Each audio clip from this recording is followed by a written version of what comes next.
యూజువల్‌గా లావుగా ఉన్న వాళ్ళల్లో మెటబాలిక్ సిండ్రోమ్ అంటాం. అంటే పొట్ట చుట్టూ ఊబకాయం ఉండడంతో వాళ్ళకి బీపీ, షుగరు, కొలెస్ట్రాల్ ఉండే అవకాశం ఎక్కువ ఉంటది.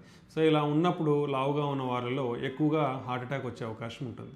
సన్నగా ఉన్న వారిలో కూడా హార్ట్ అటాక్ వచ్చే అవకాశం ఉంటుంది. బట్ యూజువల్‌గా మనకి ఈ కొలెస్ట్రాల్ అక్యుములేషన్ అనేది 20, 30 సంవత్సరాల నుంచే కూడా అందరిలోనూ స్టార్ట్ అయ్యే అవకాశం ఉంటుంది. సో, ఈ సన్నగా ఉన్న వాళ్ళలో కొంచెంగా తక్కువ ఉండే అవకాశం ఉండొచ్చు కానీ కంప్లీట్‌గా సన్నగా ఉన్న వారికి హార్ట్ అటాక్స్ రావు అనేది అయితే ఎక్కడా లేదు. ఎందుకంటే ఈ సన్నగా ఉన్న వాళ్ళు బీపీ, కొలెస్ట్రాలు, షుగరు వచ్చే అవకాశం కూడా ఉండొచ్చు. ఇవన్నీ కూడా మన జీవనశైలిని బట్టి మార్పులు ఉంటాయి. అంటే మనం ఫిజికల్ ఎక్సర్సైజ్ లేకపోవడం, సరైన ఆహారం లేకపోవడం వల్ల మన బాడీలో కొలెస్ట్రాల్ అక్యుములేట్ అయ్యే ఛాన్స్ ఉండొచ్చు.